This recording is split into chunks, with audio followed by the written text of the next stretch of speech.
There's one really important takeaway from the COVID pandemic, and it's that we need to immediately consider decoupling from China. I mean, our entertainment industry, education system, businesses, and of course the financial markets. Now, President Trump actually took action to do just that in 2020 with an executive order that forced stock exchanges to delist companies that were working, believe it or not, with the Chinese military. Well, that's a good start. It's important, but more needs to be done. Because the CCP benefits greatly from the hundreds of Chinese companies that are still listed on U.S. stock exchanges.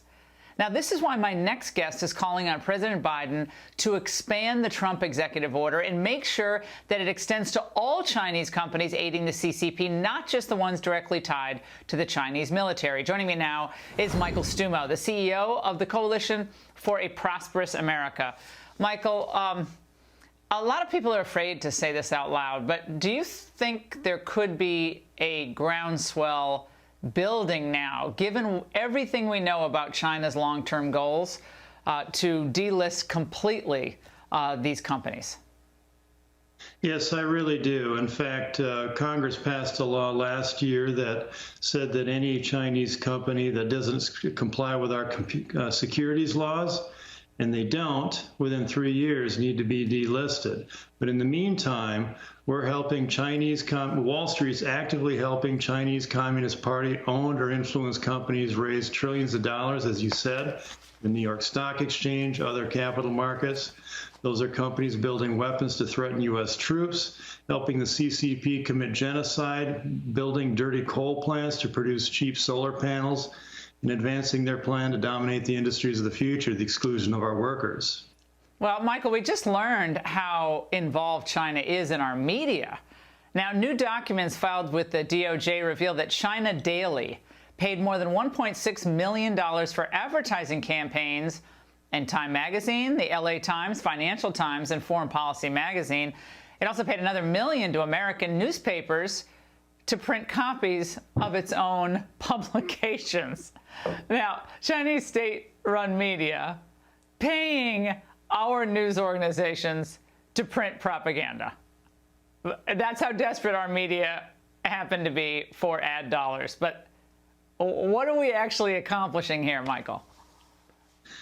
Well, as you mentioned, President Trump signed an executive order in November that would require the companies that are listed by the Department of Defense as being owned or controlled by the CCP, that U.S. investors can't invest in them anywhere in the world, and that they can't be listed in U.S. markets. So we can't invest in them in Frankfurt, in Xinjiang, in Shanghai, or anywhere in the world.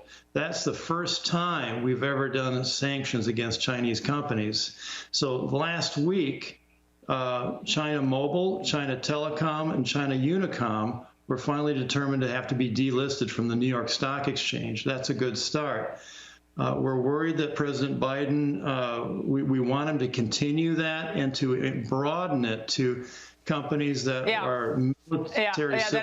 We got that point, but we got to move the ball down the field here, because it looks like American academic institutions are also way tied into China. They get a lot of money from Chinese students, all vetted by the CCP, to come here, to study here. And then our institutions building university campuses in China. So what does that tell us, and why is that, frankly, even tolerated at this point? Well, it really shouldn't be. The Confucius Institutes here in the U.S. are just methods to control our universities. Universities affect their education, the way they talk, the way they research issues, and it really needs to stop. It's an arm of the CCP as well. All right, Michael, great to see you. Thank you.